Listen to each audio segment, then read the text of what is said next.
Hey guys, welcome back to the Castaways. What's up, What everyone? is up, my guy? We are back with a new episode. I know it's been a little while since our last episode, but hey, we're making here, do.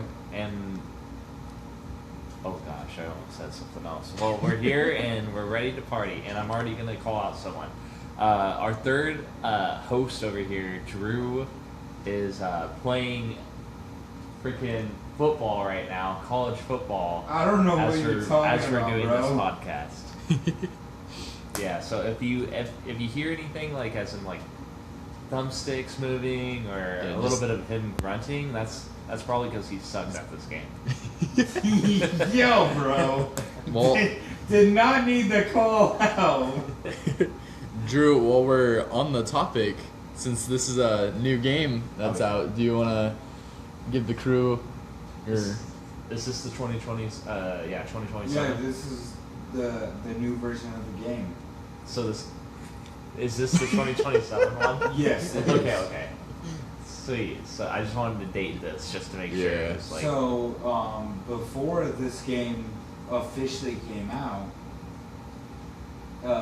Game news. EA decided to make microtransactions into offline mode.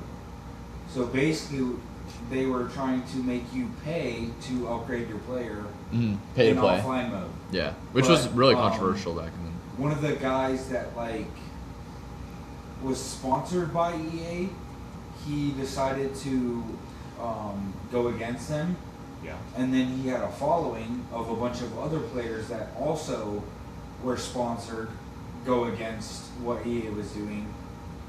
And basically before the game officially came out, they decided to change that and they ended the microtransactions. So there is no more offline microtransactions. And this was just recently, wasn't it? Yes, literally last week this happened. That's wild. And the week is the week of the, what was it, the 17th? 16th? Yes, No, yes. the 13th. This is the week of July 13th. And we're currently, as of recording this, it's currently the 18th. 18th Yeah. right now. Wow.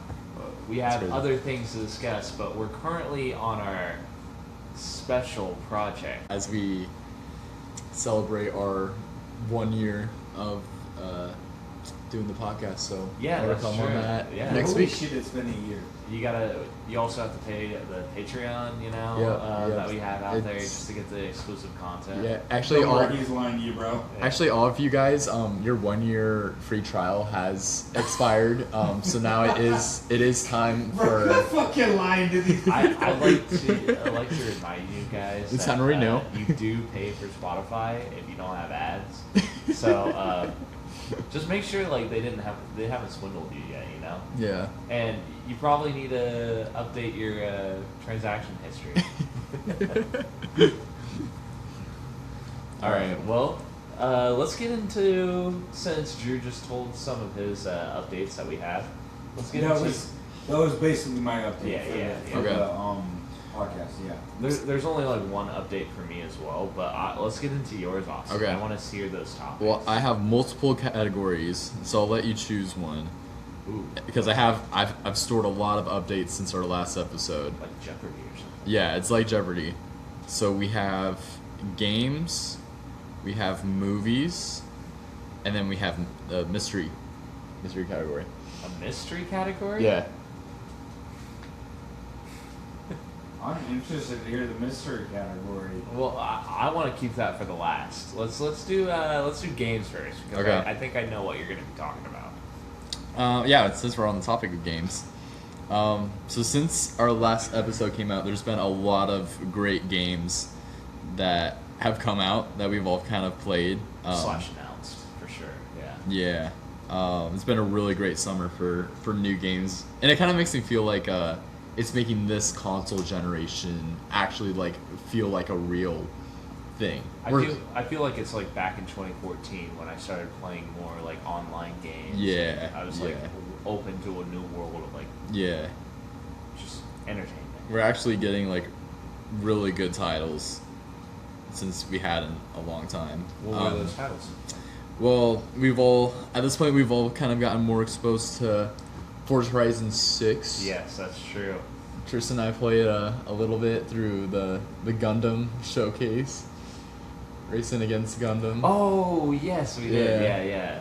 So that was super fun. Austin was a really big Forza player, and he's the one that got me into Forza in Xbox 360 days. Because Xbox 360, if you don't remember, guys, used to do free gold games, you know? Mm-hmm. Oh man, when they used to give you actually good gold games to play. Yeah. And gold games were that, like, you can actually keep these games. Yeah, this wasn't no Game Pass stuff. No. This was like the real deal. You got to keep Unfortunately, it games. was all digital content still. Yeah. But back in the day, like, it wasn't licensed. This was like the actual code that was written onto your Xbox 360 that it would save. Yeah, it wasn't like Game Pass where it's like you have to renew to be able to play it.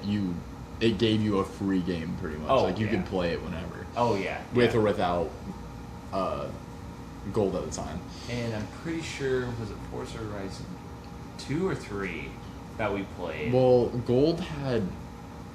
I guess Gold had both, but it had Forza Horizon 1 first, so I think that's the first one we played. Well, it was the first one? Okay. That's how I remember Was it. that Colorado? Yeah. Okay, yeah, then it had to be. Yeah. And I enjoyed that a lot, and I think this is Forza Horizon 6 is kind of bringing me back to the gang. Plus, it's in a territory that I know well and love, Japan. Yeah, which you visited before, so it's cool that you get a immerse. Do you feel like it was like? I mean, obviously it's different. It's more scaled down than actual Japan. It's very scaled down. But did you feel like the presence and the culture and just like the vibe was? Oh, it's definitely making me want to go back to Japan a lot. Oh, okay. Yeah, like it's. So definitely some familiarity. It's giving me some good vibes for Forza 6. Yeah.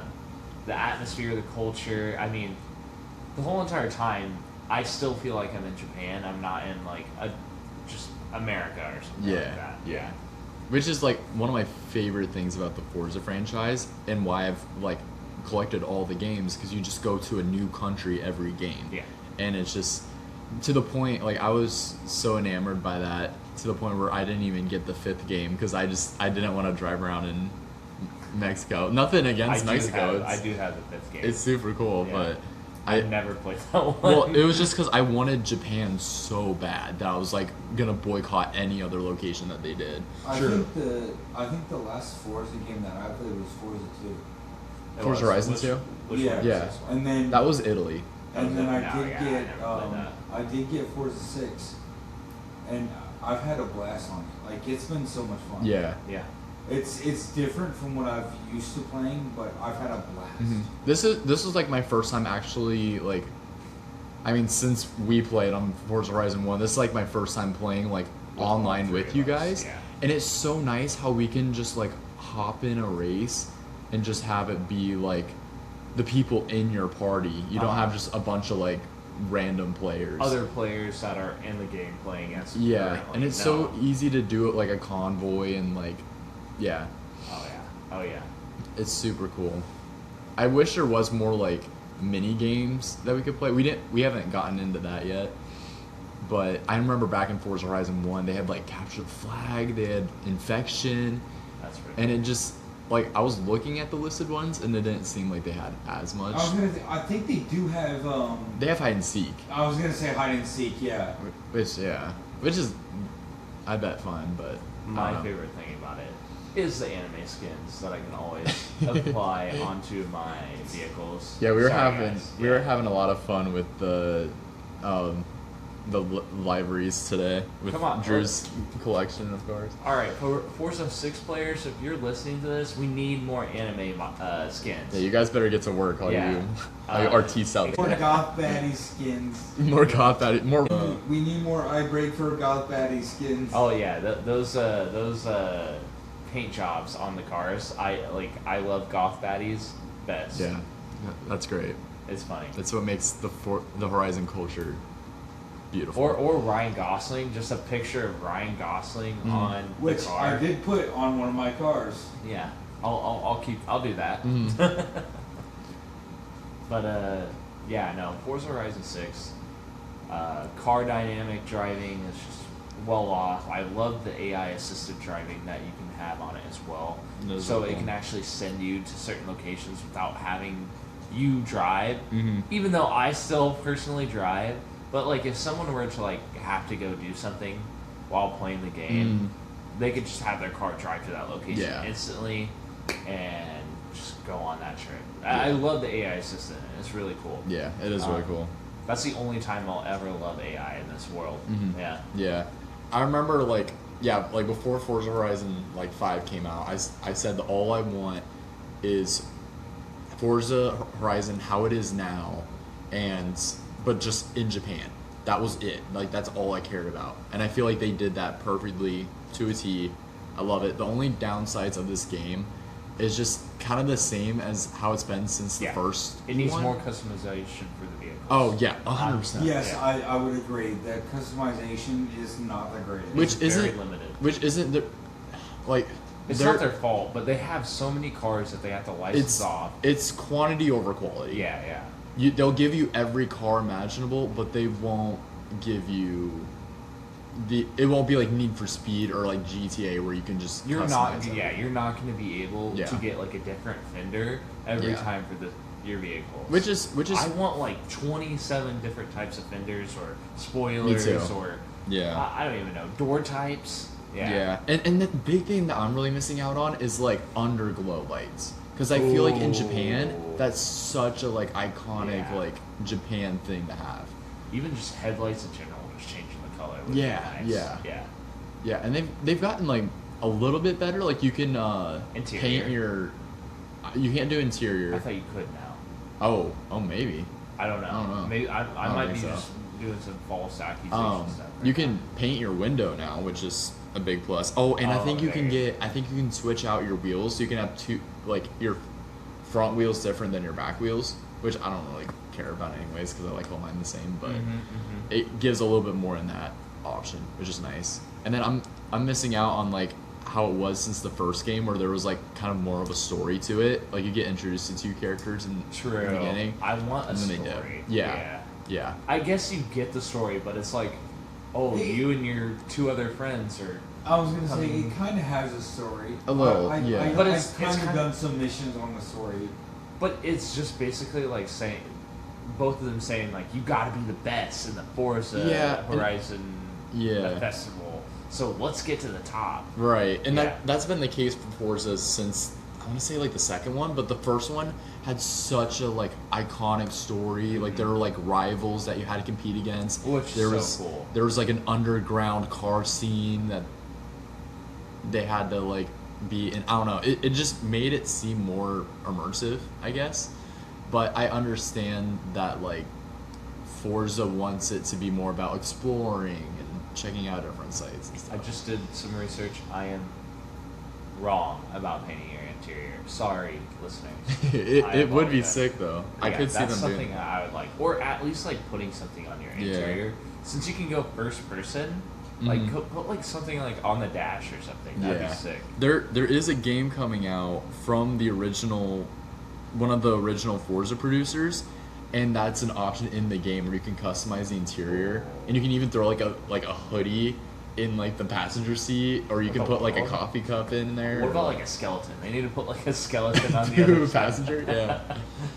So that'd be sick. Or like in the back. That'd be hilarious. Yeah. But if you guys ever check it out, it's called Clutch, and it's a very much a story-based game. It's about this like kid who I think he's in like foster care or something, and then he like builds up his ranks in this like huge like car like professional racing Yeah. league, but then on the side he's also like a criminal, and he gets like stuck in these like situations where he has to steal cars and stuff. Kind of sounds like the crew, but not like without just Yeah, stealing. yeah. every Oh, car. and there's cops. Like you gotta like Oh dang. race against cops, and That's the only thing that Forza is missing. There's no opposition within it. It's just race. Yeah. See, that's which what- I understand what Yeah. that Forza. Yeah. yeah, that's what made the first one so nice, because you had like rivals that had like personalities and stuff. Yeah. Yeah, and it sounds like Clutch is gonna have more of a story like that.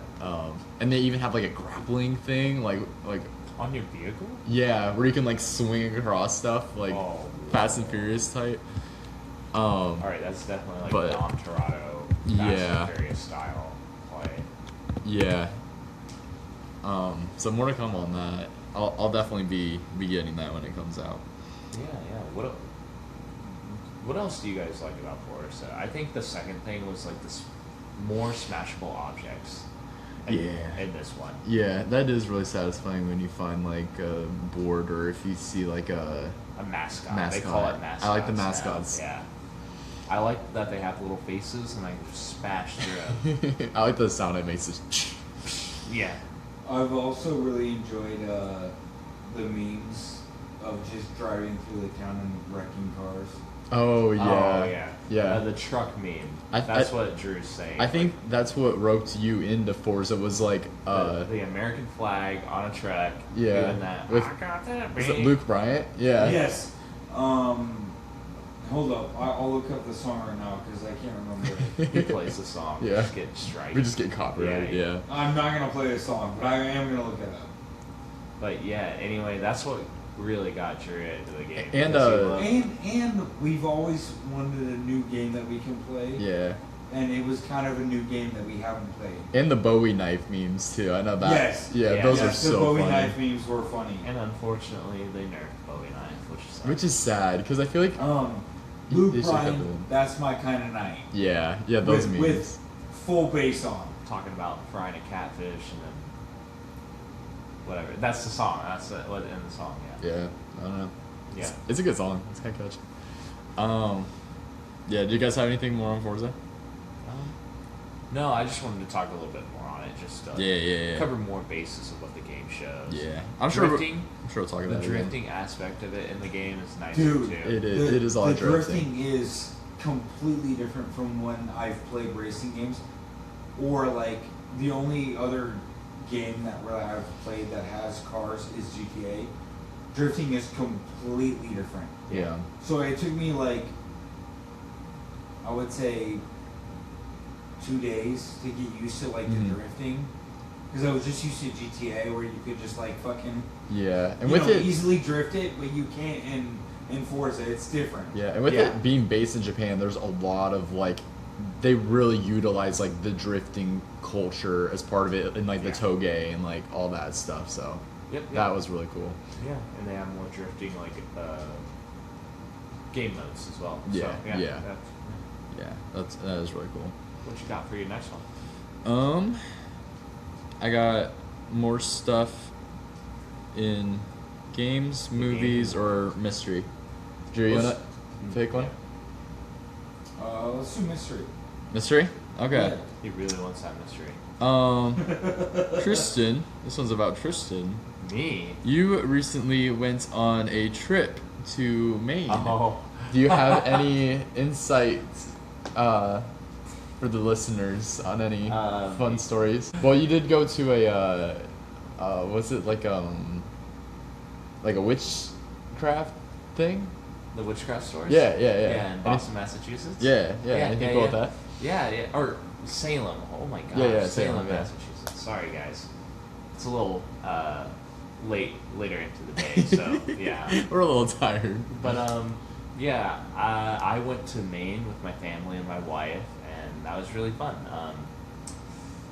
I did really like Salem, Massachusetts. That was really cool. The history was really cool. We got to learn about specific people that were hung, and there was actually a priest that was hung there. Oh. Yeah. Sure. I can't really remember his name, but he was a Irish-looking fellow, tall as heck. Like the dude was like taller than you probably, and they took him because I think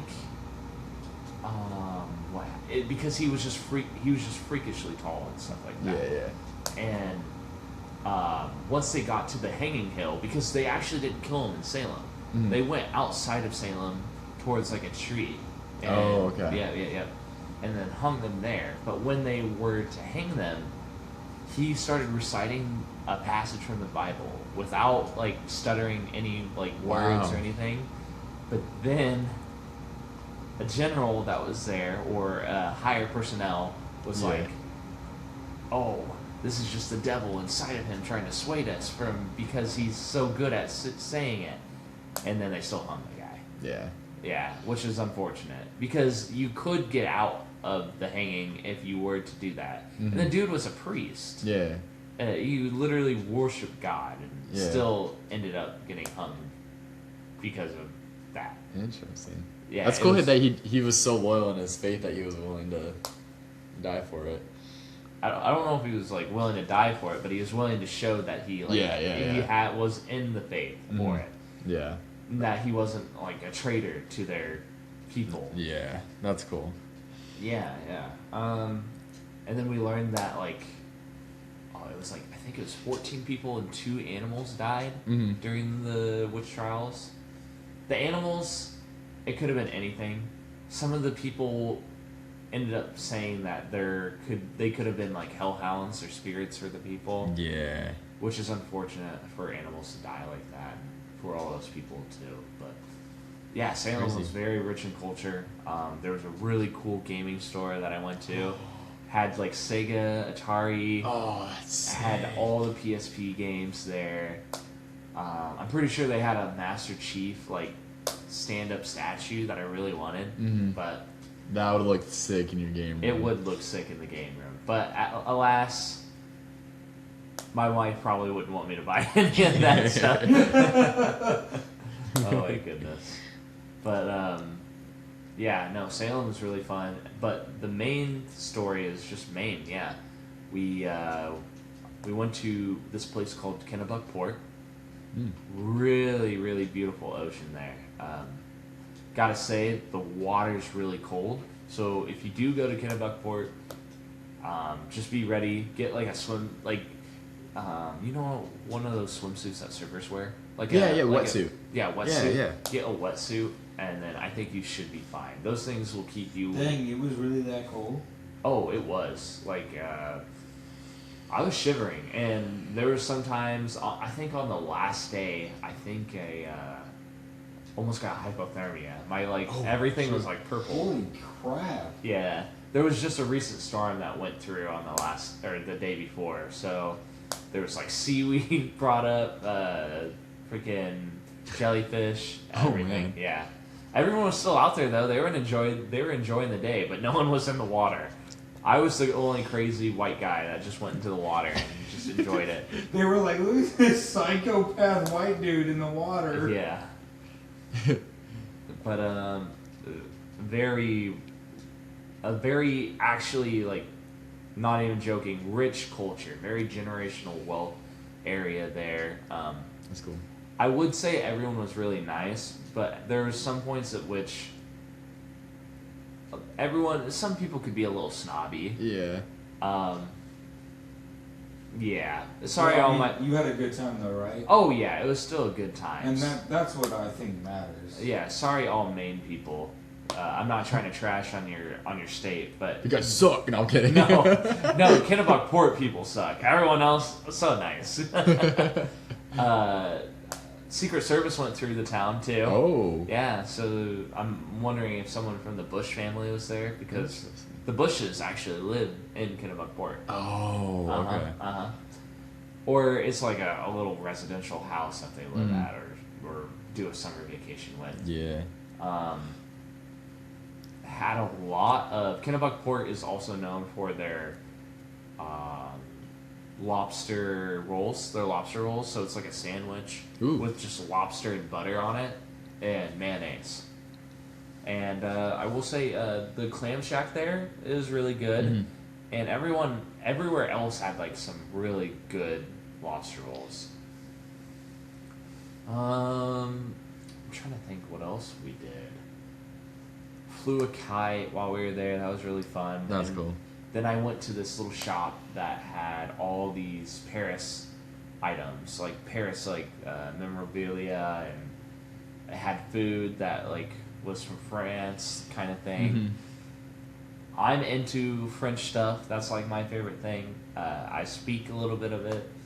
I can hear it, but don't trust me if I'm trying to speak a whole sentence in it. Yeah. All right. But yeah, it was a really good shop. It was like a little coffee shop. And oh, that's cool. Yeah. It was really fun. Yeah. Drew, do we want to tell Tristan and everybody about our little basketball game while he was out?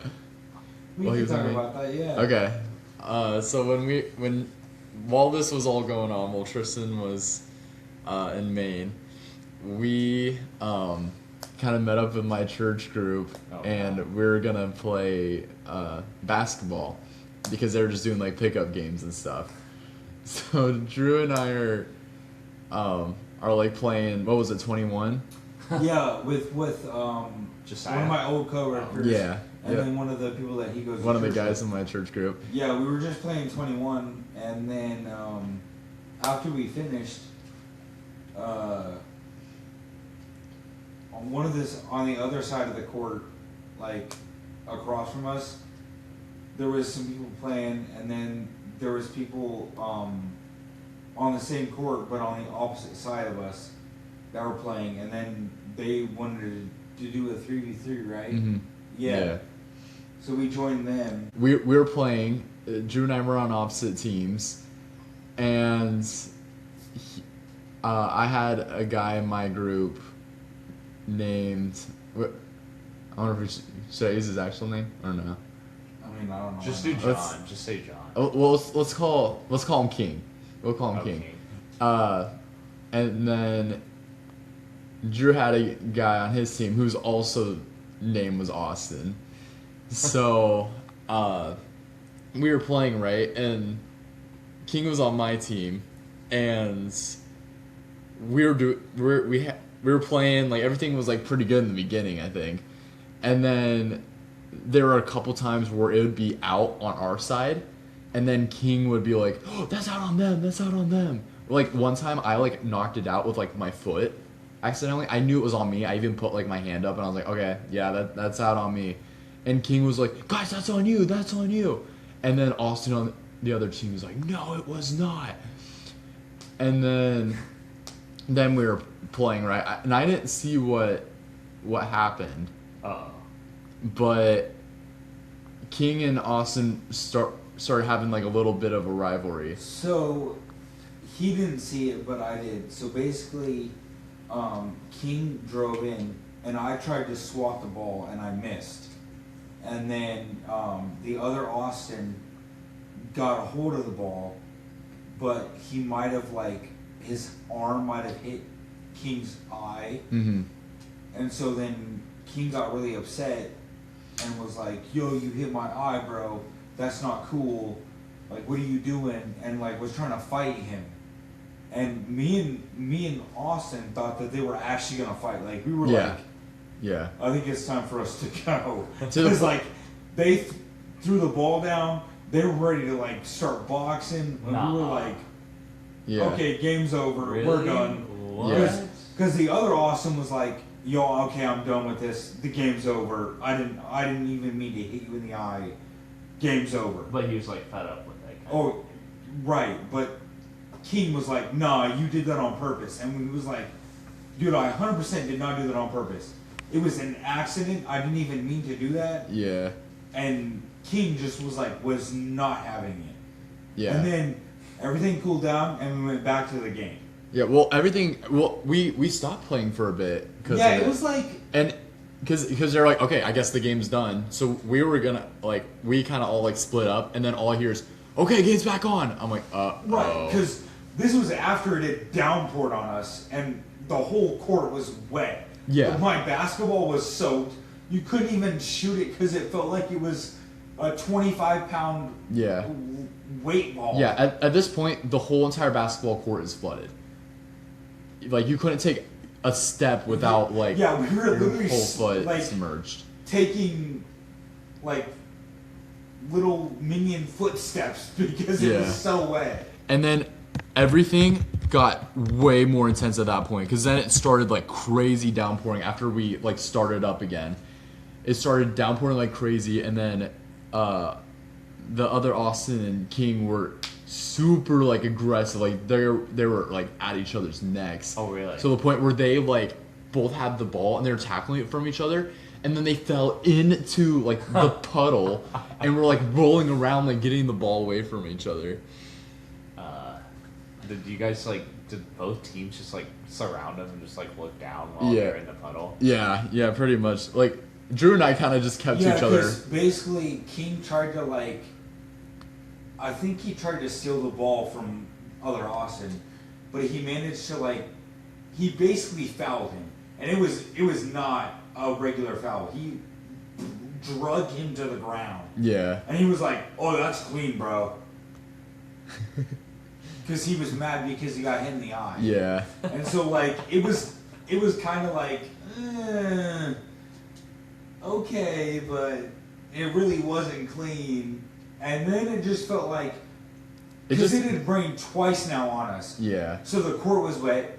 The ball was even more wet, so you could barely shoot it. You couldn't dribble it. No, it literally was a sounded like boulder. it legit sounded like one of the weights that like the medicine balls. Yeah.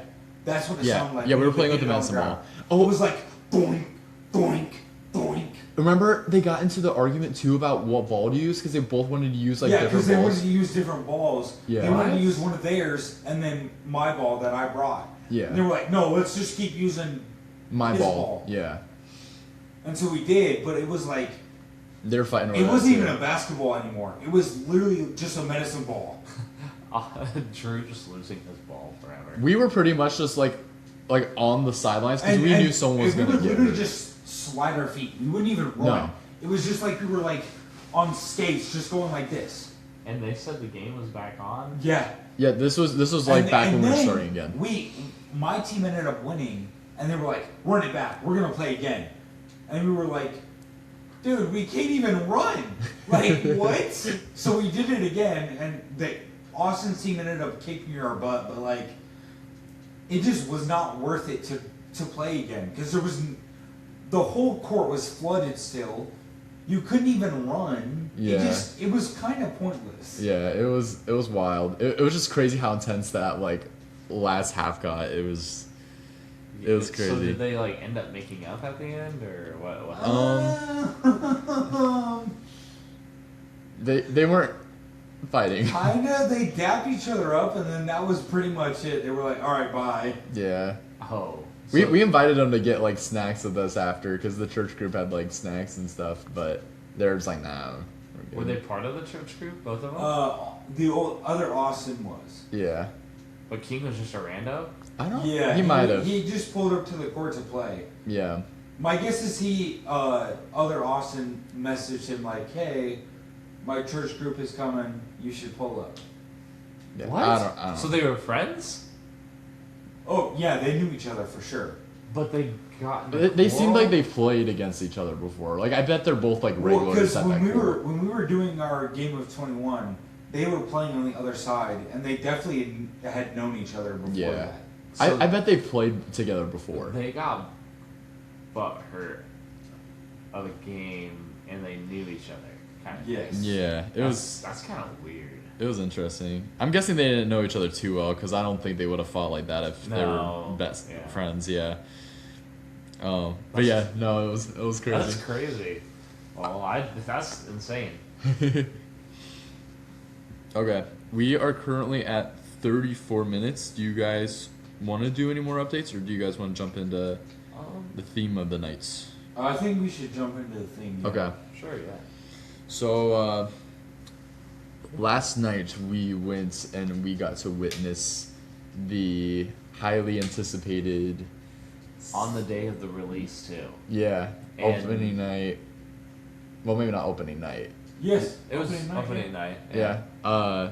We went and saw the Odyssey, Yeah, the new Christopher Nolan Odyssey. which a name like Christopher Nolan, that's huge now. What other stuff has he done? Interstellar. Interstellar. Hold up, guys. There's been a lot of good ones. What was He's it? just one of those names that it's gonna be a big. Was it film. Not Inception. I was about to say Inception. No.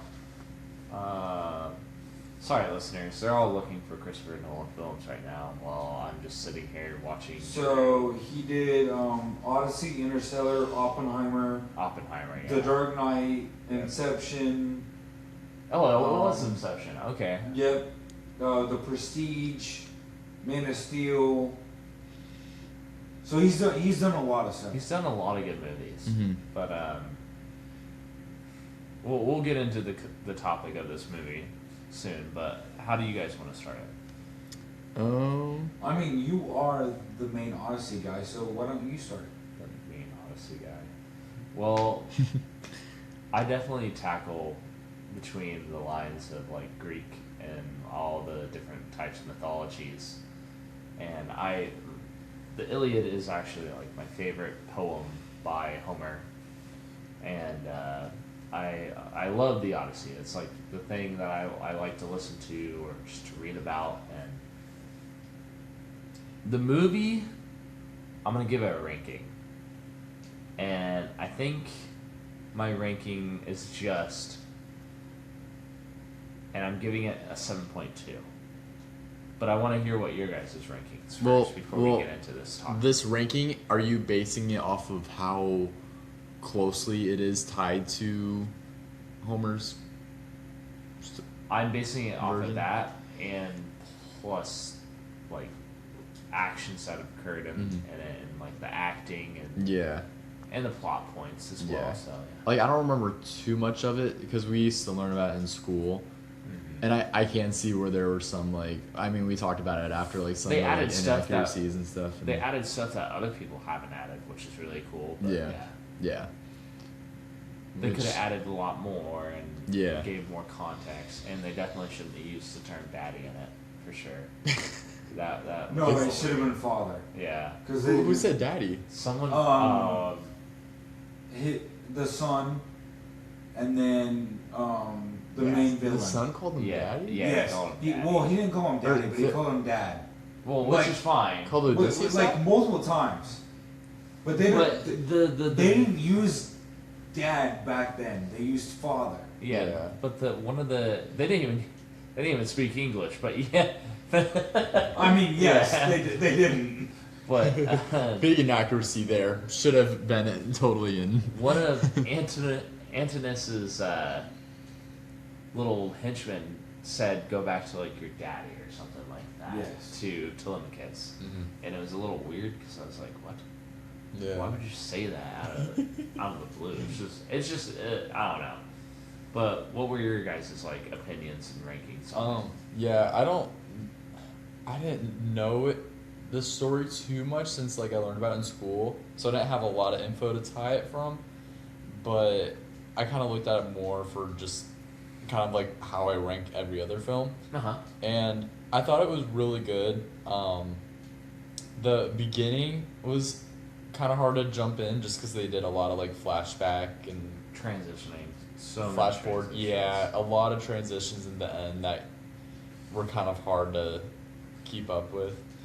Like what are they started with like the Okay, so they started with Telemachus leaving to go to Sparta. might be probably is- spoilers here. Yeah, guys, this just- is definitely going to be a spoiler. all of our But reviews are spoiler reviews at just- this point. If you guys have not read the Odyssey or the Iliad, or if you don't know anything about the Odyssey, definitely there's going to be some spoilers. Yeah, But anyway, and if you want to be completely spoiler free, it's okay. Just come back to this part of the episode when you've Once seen it, you- and but yeah. Let us Just come know if back to you the agree. episode once you watch it, read it, whatever, Yeah. and then you'll know. But anyway, I'm going to get into it now. So Telemachus is going to Sparta, as it shows at first. This scene is probably like 3/4 of the way through the actual movie in itself and the book. Because he's trying to figure out more news about his father, Odysseus. And then it like switches to like Calypso at some points. yeah, And then what were the other cuts?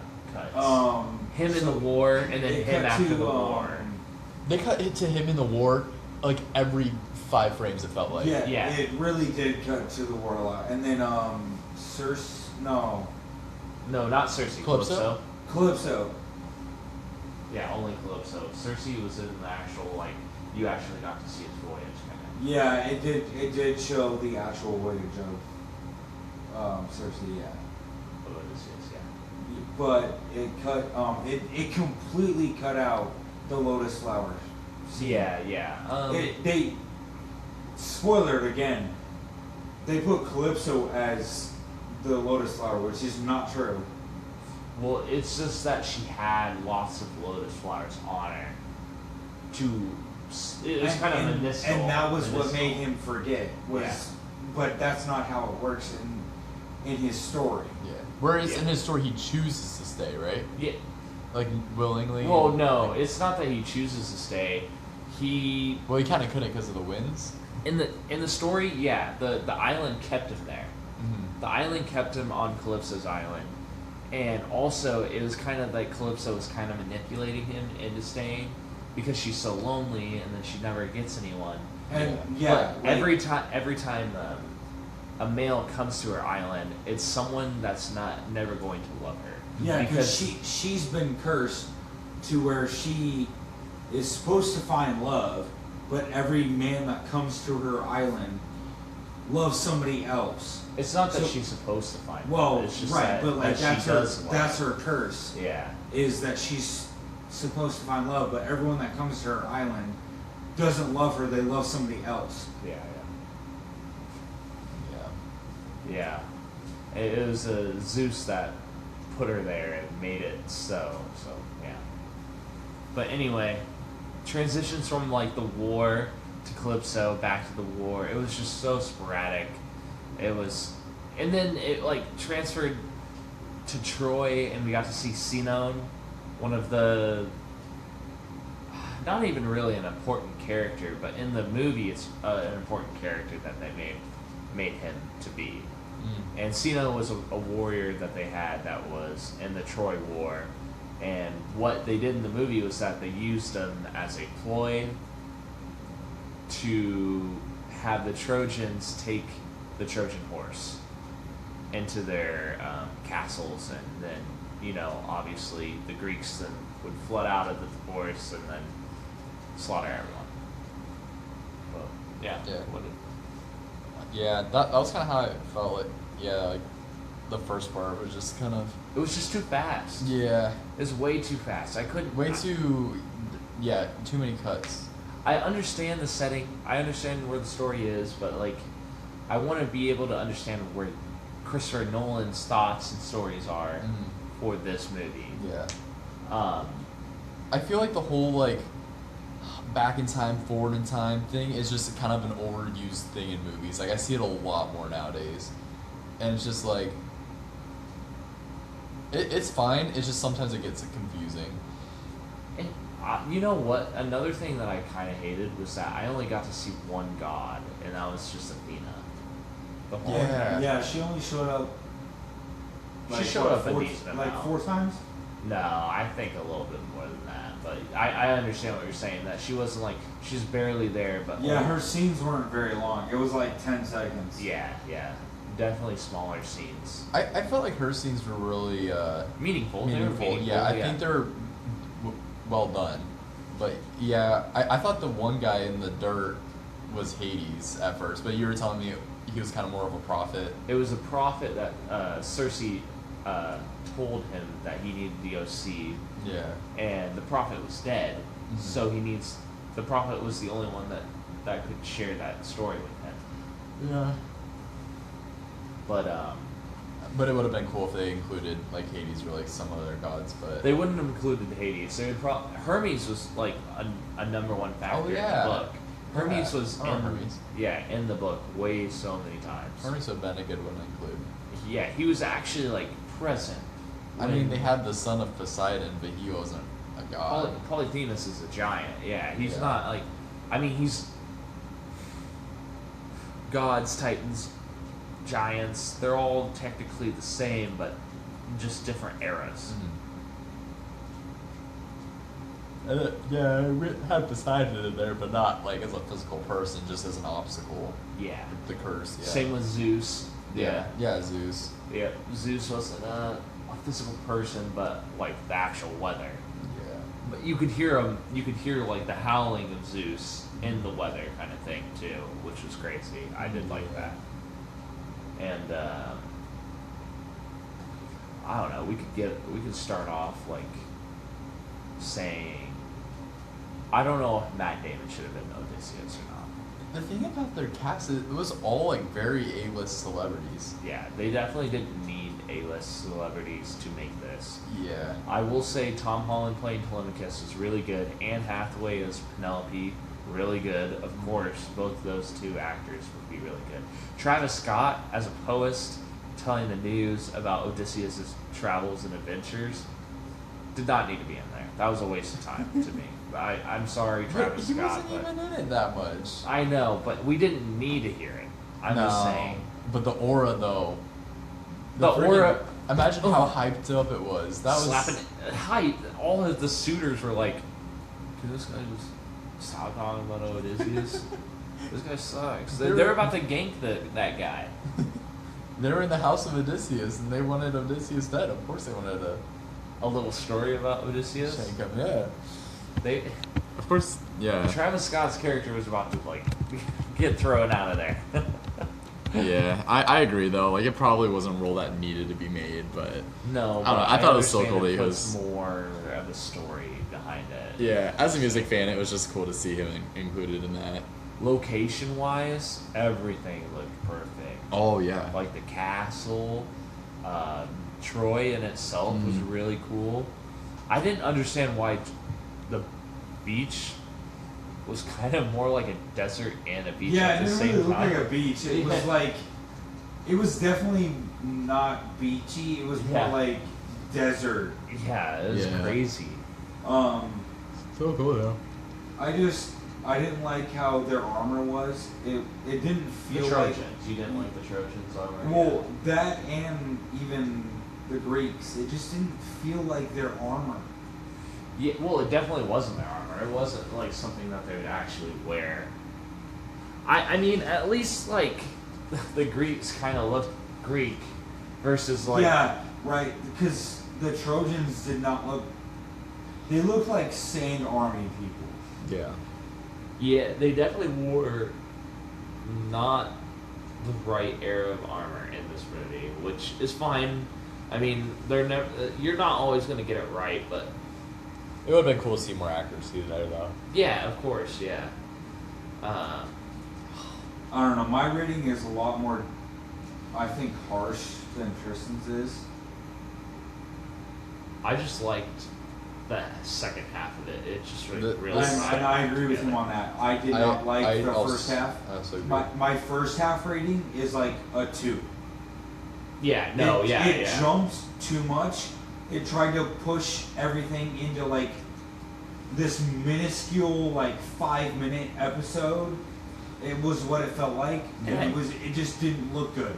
I understand what they were doing. They were just trying to compact everything in the beginning and get all those side plots out of the way throughout the journey. But and also add some subcontext to all the side plots that were happening. Yeah. Right. But it was just not. It wasn't doing it for me. They could have just done it as the original, where Odysseus just gets like immediately like some boats coming from the south from Agamemnon and Menelaus, and then gets sent to Troy, and then it could have done like 10 or 20 years later eventually. Yeah, I will admit I did like the beginning because like even though like at the time it's like chaotic, I feel like it made the ending so much better because it brought it all back home. Like they showed like the first scene was Sinon, is that right? Yeah, when waiting at the horse. Yeah, waiting at the horse. Yeah. That scene, like the importance of that scene and like seeing Sinon's death, really brought it home when like Odysseus goes back and Yeah, for tells the off movie, his it's brother. really good. No, yeah, and same with the like the scene with like the dog, and it's It's why that's does a good scene. why does the dogs matter? And then at the end, then you see Odysseus like petting the dog, and it's like, oh. Well, in the book, the dog did matter because that is his that's his hunting dog. That's the dog that he grew up with. Yeah, so it's like, why did all these like little weird like parts matter? I feel like Sinon, some of it kind of brought home. Never was really in the book like that, though. That's the thing. Yeah, but I think it made the villain of the story so much better. Oh yeah, they definitely played up Antinous' role. Yeah, because he's the big bad of the suitors. Yeah, even though he's the weakest of them all. Mm-hmm. Right, it showed that he was a bad guy. And it shows that in the movie when one of the final scenes are coming up. He's begging everyone to start killing him. He's basically like hiding in the corner, and he's like, "Get the swords, get the spears." Well, that's he's kind of being a bitch about it. Yeah, and that was kind of a lot of the like leaders I noticed, like the like Odysseus. He, in the battles, he's kind of has like more of a standoffish role. He kind of lets the armies go at it. Yeah, and then because same he's with like a strategist. and same with like the soldier. the lord or what I can't remember. Agamemnon? Yeah, same That's with him. just because he's. Bro, they're both not cowards versus Antinous. I know that for a fact. Yeah, I guess He it's just they played two. Those two played two different roles versus what Antinous and the soldiers played. Yeah. Because Agamemnon is not going to be the one that goes first, but will be the one that leads his soldiers to the area. Right. And then Odysseus is going to be that strategist that helps them get into the area or be able to break through defenses and be able to assist them. Antinous was like the leader of the suitors, yet he didn't want any of the fighting, and he just wanted all the glory afterwards. Yeah. Agamemnon and both Odysseus wanted the glory for all of their soldiers and everything like that, and they never wanted to sacrifice any of their soldiers. That was like what made it kind of different. Right. What point do you guys think it like switched? Like we say the first half was kind of and then the second half got better. Like what was the point? Or what point did it like make that switch? I'll let you go first, Christian. I'm trying to think right now. The Lagostarians was really cool, which were the giants that like cut down all the individuals. And I did look this up. I didn't agree with having it in there, but it is in the Iliad, and I definitely forgot all about that. Me too. And they did actually wipe out most of the ships. Yeah. In the book, no, so they wiped them good out. on Christopher Nolan for his like knowledge about that. But I don't think that a race of cannibalistic giants should be wearing such non-bronze aged armor or anything like that. They definitely were more what do you call it, tribal. They should have worn like hides or something. Yeah. It just would have made more sense to me. And then once we got to Cersei, I think I started really enjoying it because it was like, oh yeah, this is Cersei, but this isn't the right Cersei that we know. That Dude, scene was terrifying. her scene when she turned his men into pigs Very horror-esque and was grotesque. was extremely creepy. It made me think of this old like Pinocchio movie I used to watch, where they're on this like roller coaster ride and they turn into like donkeys. That's the original. Yeah. I think. Pinocchio. Pinocchio. Yeah. Yes. It's creepy. It traumatized me as a kid, and then this like brought that trauma like back. It was terrifying. Just watching them like eat the stew Because like obsessively was once again, terrifying. spoiler. Yeah, they like devoured this stew like it was their last meal. They just could not stop eating it. There was a spell But, on like, this dude. Yeah. But like that way. she also would like just like shove her hands like down their throat and just like you could see the transformation happening, and it was so unpleasant. I'll explain that transformation a little bit more in detail. It was more like she was molding them like a clay. Yes. That was exactly like that. Trying to be like formed in the way that she wanted them to be seen as how she sees them. Yeah. And Cersei just didn't have the correct headspace is what I would like the Cersei I have known to see. And as well, Odysseus falls for her. and stays there for 2 years in the actual books. And doesn't know that he stayed there for 2 years, by the way. And the reason why she only helps him is because that she loves him as well, and that she wants what's better for him to get to Penelope as well. And her magic was way different from this to the books. Her magic is more mystical versus like paganisque, and which like actual like what I think what a witch would be doing within like a dark forest or something like that. It was more hands-on magic versus like actual magic, which was a little crazy to me. Yeah, it was probably the most terrifying scene I've witnessed in a movie in a very long time. Oh yeah, it was. And then we get to the sirens. I thought that scene did a great job. I agree. I thought that scene was very good. All it did was just show from a far off distance that you could see the female sirens on the rocks, and Odysseus right before this wanted to be tied up to what was it? The knowledge to know his knowledge of like what's going to be happening in the future, in the present, what he truly feels will be saying to him from the sirens. So he wanted to hear that because the siren songs tells you all that information. So he tells Eurylochus to tie him onto the mast without any waxes in his ears, and to just keep him there and don't let him out, and how much he pleads. Another thing that I really liked about that scene was one of his men taking the wax out of their ears because the sirens were just too strong. No, it wasn't that they were too strong. It was that that guy, or his soldier, I shouldn't say that guy, was like envious of what Odysseus was hearing. That's why he did it. Because he was looking back at Odysseus and Eurylochus, and he could see the pain of Odysseus. Yeah, and he was like, "Oh, what is going on? I need to know what's happening. If it's going to tell me what I want to know and what I want to hear, then I want to hear it."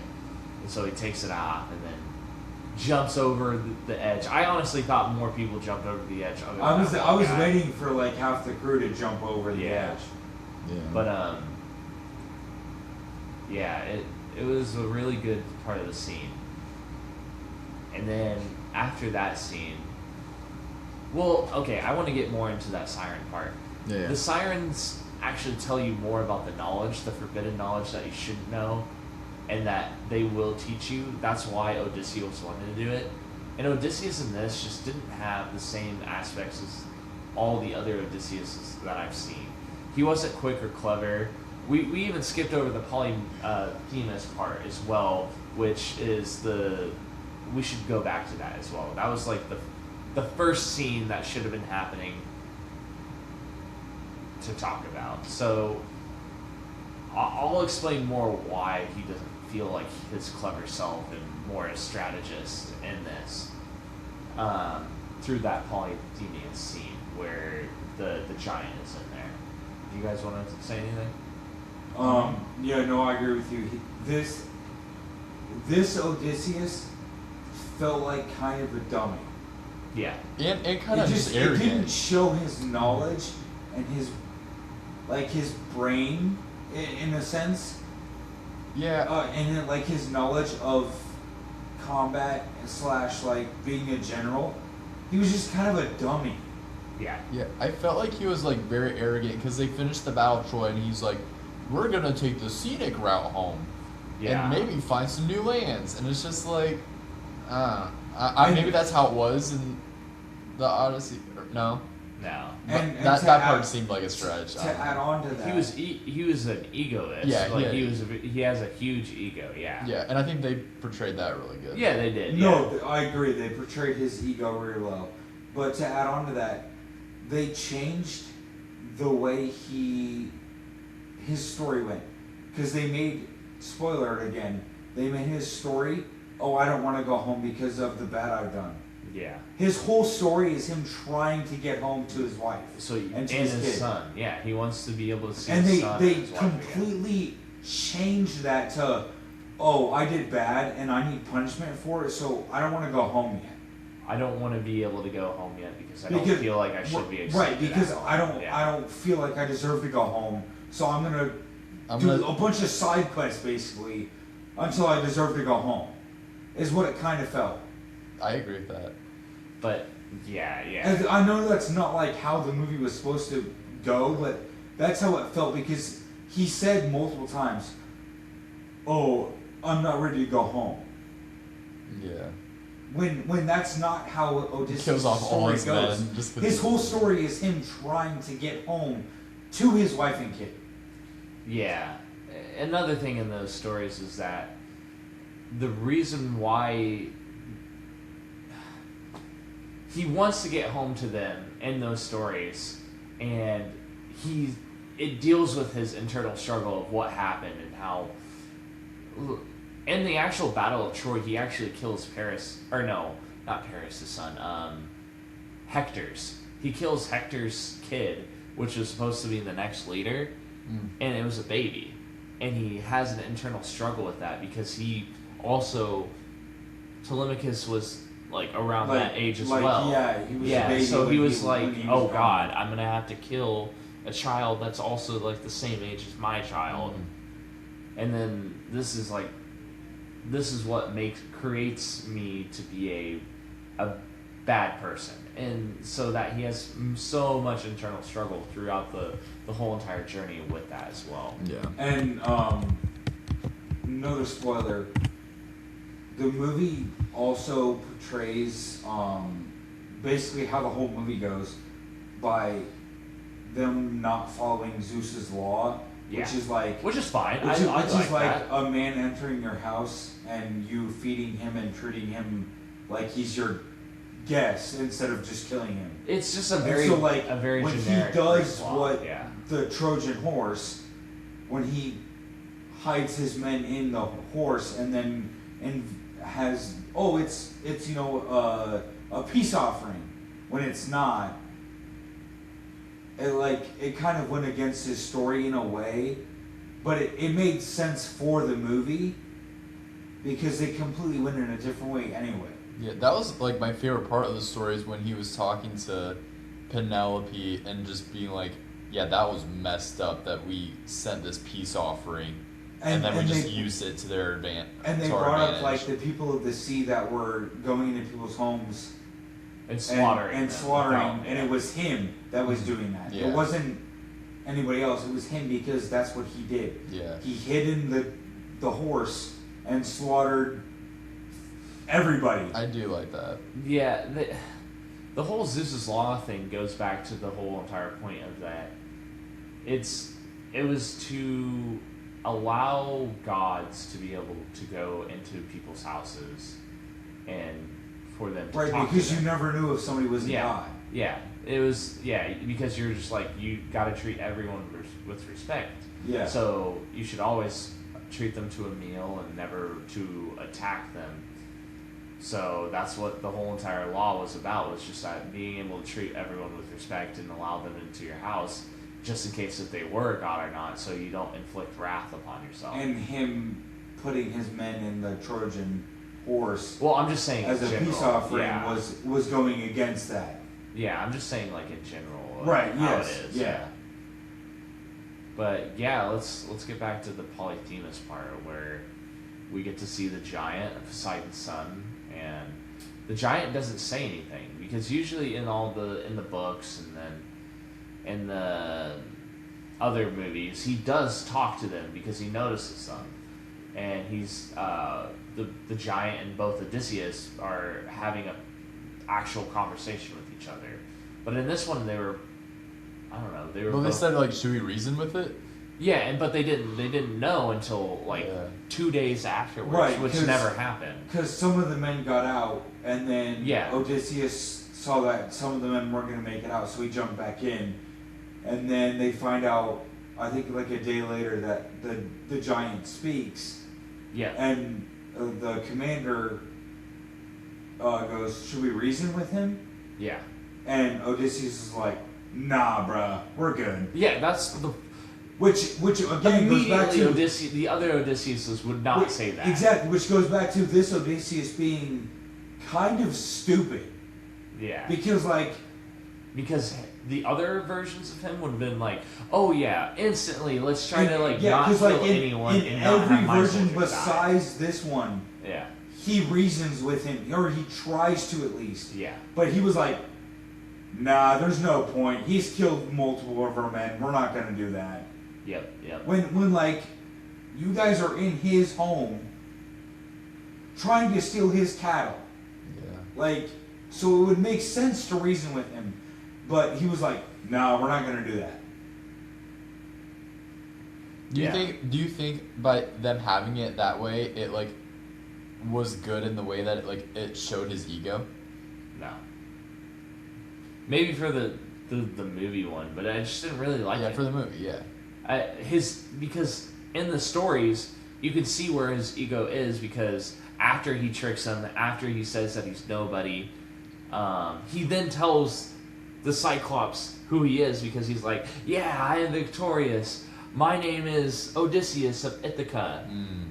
You can tell all the tales to the other giants and to your dad that I was the one that bested you." Yeah. Because that's the biggest ego. Right, which in the other stories, that's when he curses him. He goes, "I'm nobody," because then when the giant goes, "Oh yeah, I was attacked," all the other giants go, "Who attacked you?" And he goes, "Nobody." Yeah, like nobody. When they hurt him, and then he's wailing and saying that nobody's hurting me, nobody's hurting me. The other giants are not going to be coming to his aid because they think nobody is hurting him. So exactly, thing, yeah. And so it just, I don't like how they made him kind of stupid in a way, because he's supposed to be this smart general, and they just kind of made him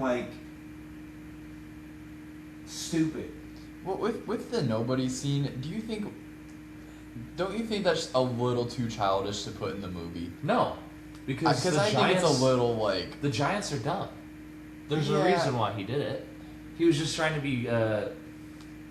Odysseus is clever. That's just basically what his nature is. And it shows that he's clever by doing that, because he knows that the giant wouldn't know. They made him clever, but they made him not clever, which just doesn't make sense. I don't think it's childish. It's just what he would have done, because he knew the capacity at which this person, or what these giants can understand, was at that time. What felt insane to me was that he just instantly was like, "No, that guy, he can't be reasoned with. He can talk. He's cursing me right now." And I don't know. It didn't even make any sense to me, because he also didn't even tell him what his name was. Yeah. The only reason it worked in the books and the movies was because the giant specifically, the Cyclops, was like, "Oh yeah, he's definitely, that's Odysseus. I'm gonna tell my dad that Odysseus hurt me, so that the seas make it harder on him." Yeah. Fair enough. They definitely shouldn't have wasted the scene had it been 2 days the whole entire time, instead of just 1 day and then them doing that. Yeah, because what did they do? They sent 2 people out and to prop the door open, or to wedge it so they it wouldn't close all the way. Of 4. So basically they sacrificed 2 people to get eaten, and then 2 people to hold the door. Yep. And basically the Cyclops eats 2 of them. No way they're gonna hold that door though. And then at night they I thought they stabbed wedged him it in with the the eye. wire or something. And then they waited until morning until he I don't opened the think door, so. and they put brush. They weren't able to. They put brush and what was it, leaves? It was just hay. On their back, so they acted like the sheep. Sheep, yeah. And when he ran his hands through them, he thought that they were sheep and let them go. Yeah. So in that sense, he was smart, but it just, I don't know. It was disappointing. What? My rating, 4.5. Of the whole movie? Yeah. Out of That's 10? very harsh. I think that's for so what harsh. I saw, even. Think about how good that last half was. I will say Matt Damon at the end finally was actually doing some acting and doing some work. I don't think it followed the story well. The whole second half was all correct. The uniforms weren't correct. Some of the characters weren't correct, and I'm going to be harsh on it because it's Nolan. He's a great director, and he should have done better in my mind. So I give it a 4.5. Yeah, I get that. I just say that I can look past the whole armor thing. That's nothing that's in my sweat. The whole first part just only sucked to me because it was just going too fast. I couldn't get a grip of reality of what was going on. When we were watching it, I would look over at Tristan, and I could just tell he was upset. His face was just mad. His face was just disappointment because he was like, "This is not how the story goes." Yeah. They're just skipping major plot points, and then when he got to Calypso, they had her be the lotus flower, and he was just like, "That's not right. It's not right."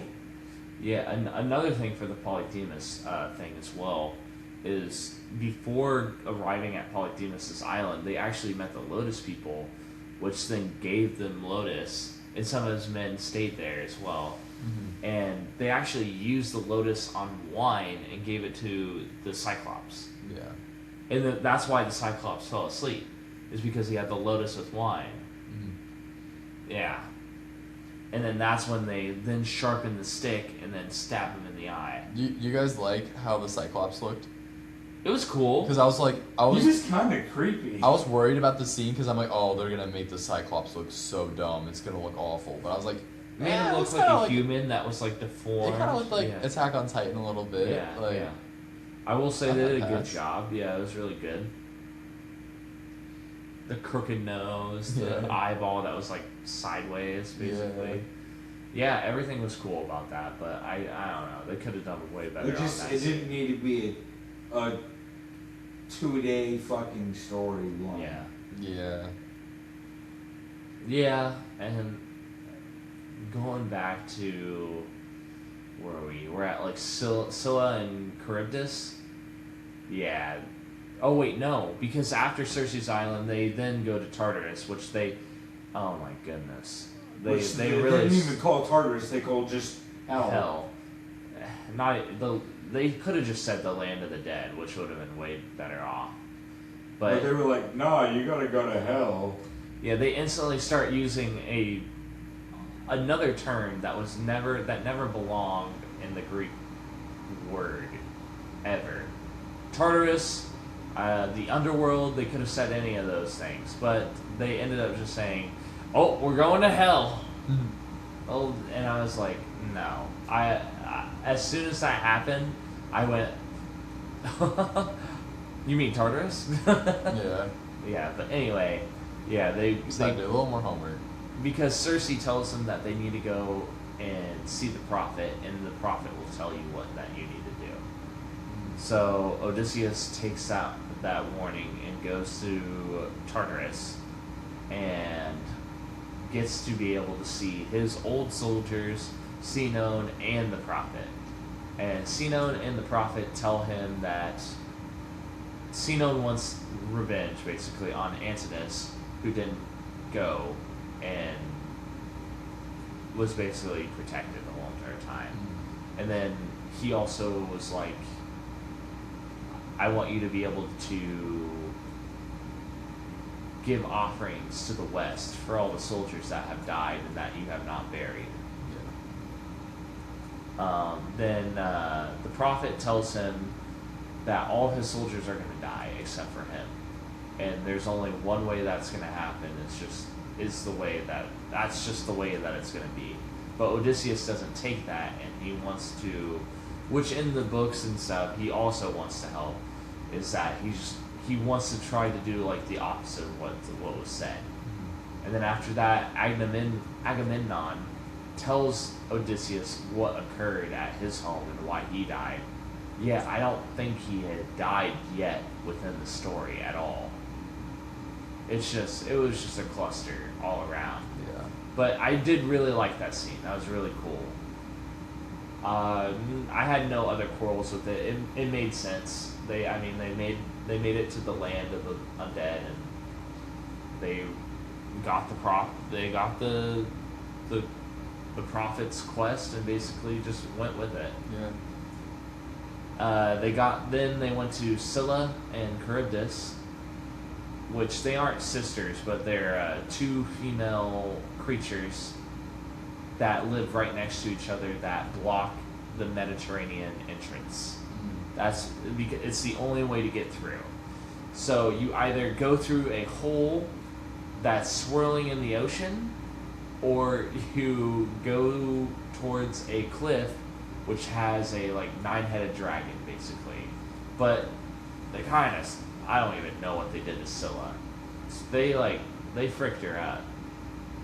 She did not look like what all the other ones show, because in the books it's like a 9-headed dragon instead of like a 9-headed worm that was shown. Yes. Dude, yeah, it looked so weird. It didn't look like a dragon at all. Because it lived in the cliff. It looked like yeah. I don't know if you guys have seen King Kong with Jack Black. Yeah. It looked like that worm. Oh yeah. Like it didn't look like a dragon at all. Yeah. Yeah, no, that was a little unfortunate, but I still liked how only 6 people died because it was 6 heads, sorry, 6 heads. So 6 people died because of that, and it was able to keep them all going. And Right. he was trying to tell Euryclus that they should go to Charybdis instead, but it was kind of like a trick that he was playing on Euryclus to go through Scylla. Mm-hmm. Because he knew that Euryclus would be like, oh, no, don't listen to what he's saying right now because he's crazy. Yeah. Yeah, but then after that, they get to the land of the sun god, the island of the sun god that has all the sun god's cattle, which the sun god is Apollo, basically, if anyone did not know. And so Odysseus tells them already before that they don't eat any of the sun god's cattle, or Zeus's rain would fall upon them because the sun god would go to his father to tell on them, basically. Anyway, you know what happens. They still end up eating the meat. Athena's there, just talking to him, and knowing that what's going to happen is just like all his soldiers are going to die, basically. Yeah. Insane. Yeah. Yeah. And then they all rush out to sea because the wind stops, and Zeus then puts down his rain, and then you know the rest. All the soldiers die. Odysseus is alive and washes up ashore on Calypso's island. Yeah. Yeah. And then she has the lotus flower. Which has been in the story, it's to be used to mend his mind, because he was such a broken man when he arrived that she thought that he would not be able to withstand his She wanted mental pain. to save his body but not his mind. Yeah. Basically, is what she said. She was saving both the body and the mind. It was just that Because she was the lotus delaying flower the was mind. too strong Yeah. for Yeah. his mind, but it saved his body. Yeah. Because then she said he kept remembering it quicker and quicker. Yeah. Yeah.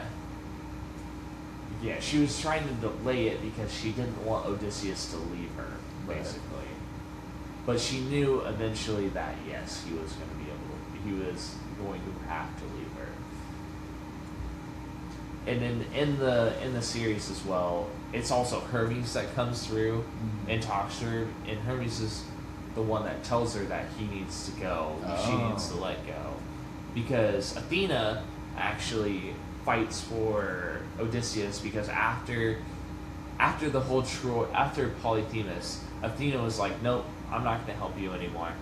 It's all on you. So after that, she then came back because Odysseus was calling for her, basically, and she was like, Hermes, you gotta tell like Calypso to help him, or just to let him go. But Zeus didn't like it, all that stuff. But anyway, Hermes then told Calypso that he needs to leave. But in the movie, it was just that Calypso was ready and already content that he had to go as well. So, yeah. And then she also gave him advice of don't like resist Poseidon's wrath. Just don't let it overwhelm you, but like let it flow within you, kind of thing. And so Odysseus won on his wrath and let his body just adrift. Yeah. Basically. He just laid in there and just... I liked how that part was done. That was really cool. Oh, I did think artistically it was kind of nice to see. That was kind of cool. And then he let his body adrift, and he got back to Ithaca. What were you gonna say? I felt like it like made his character like that was like His worst character development was Yeah. like he finally learned his lesson that he can't control everything and he just has to give faith and just let go. Yeah. He was able to do that and let the punishment upon him that Poseidon wanted to get him due to hurting his son. But after that, Odysseus then awoken and found out that he was on the shores of Ithaca as well. So, and then Athena actually told him that he needed to pretend to be a beggar. Athena was there on the island with him, and then told him that he was on Ithaca, and left him beggar's clothes when she left as well. Yeah. And he was able to make contact with his people, and eventually was able to talk to Penelope, telling her basically that it was him and that he was there for them.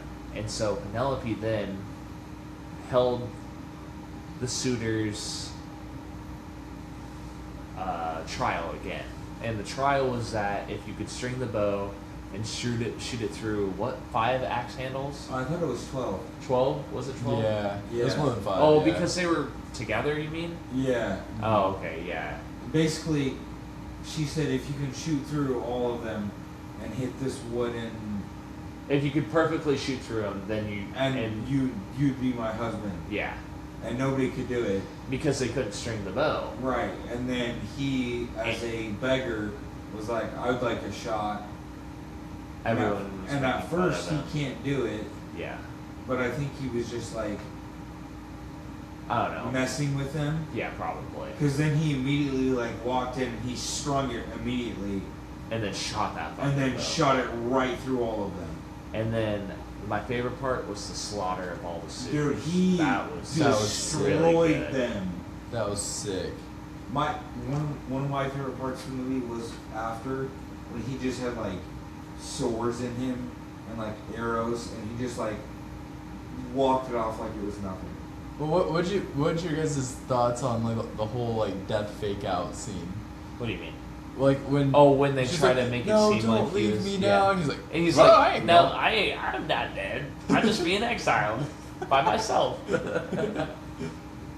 I thought it was dumb. I thought that was why did he need to? I looked over at Tristan and I was like, bro, he's really gonna die right now. I told Drew, I was like, this dude does not die for a while. I did like the ending. Well, where and another thing, he doesn't leave his son in charge. No. Like He's still in that's charge. another issue. He's still in charge, but eventually his son does Right. become the leader. But like as well. after like he lives for another 20 years, That's true. he just doesn't go, yeah, I'm gonna sail off into the sunset and put my son in charge. Yeah, no. Like what? But I like that part that it like he wants to honor his fallen right away. Which is fine, yeah, I understand as that. he promised. But he that didn't. would He do. didn't have to like. He's making right the wrongs that he previously done, not honoring Yeah. his people who died. Yes. So I in a way I like how Telemachus was the king in that part that he could watch over while they Which makes went sense. and did Yeah. their That. thing. I mean, I'm still saying like they could have still did that. I didn't have any quarrel with that. They just didn't need to make it so dumb and make it seem like he was dead. Well, they could have made it still seem like he was dying. The whole dead fake out thing was kind of a joke, yeah. But like they didn't have to talk about him dying. Yeah. Could have made it Just seem don't leave like me now. subtle. Yeah. No, I'm joking. They could have just had her crying and then him talking, and then all of a sudden it like fades out, Yeah. and then it's like Telemachus talking to his mom, and then all of a sudden she just walks up, and then there's Odyssey. That would have been way better. Yeah. I feel like. But yeah, it was a really good movie to me.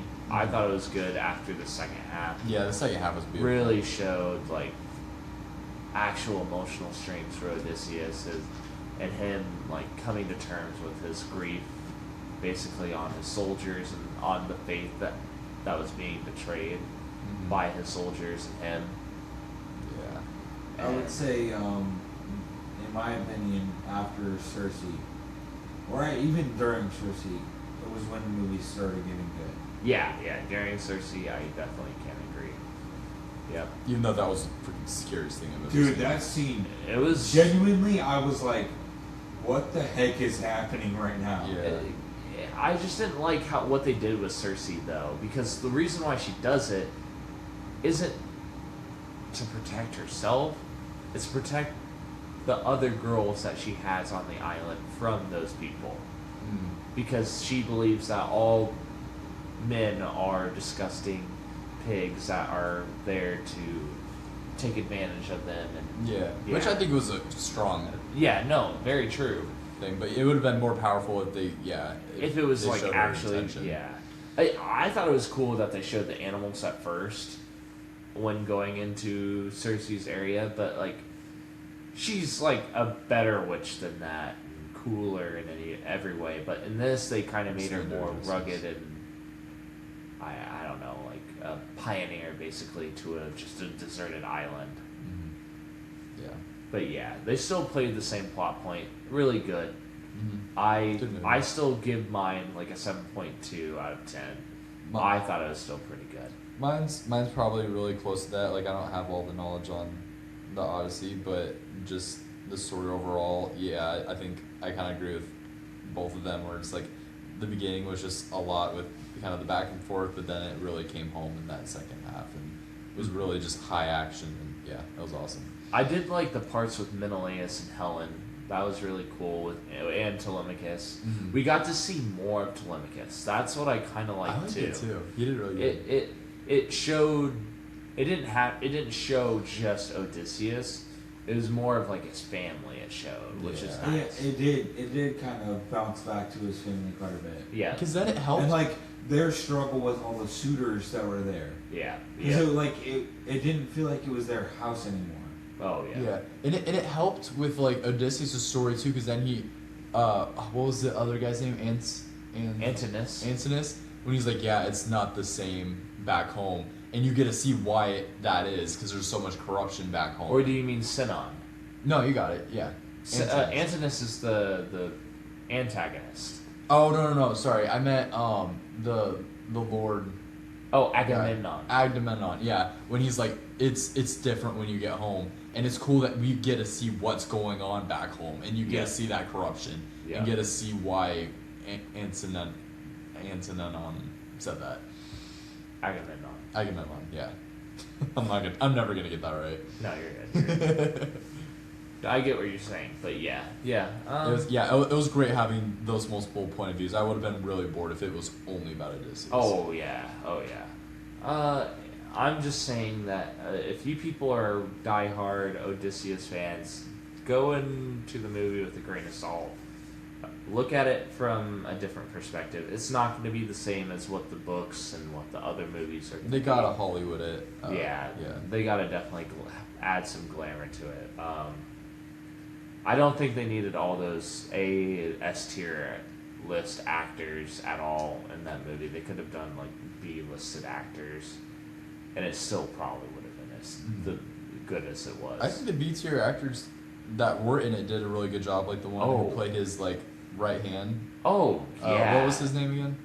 He plays in I can't remember his actual name.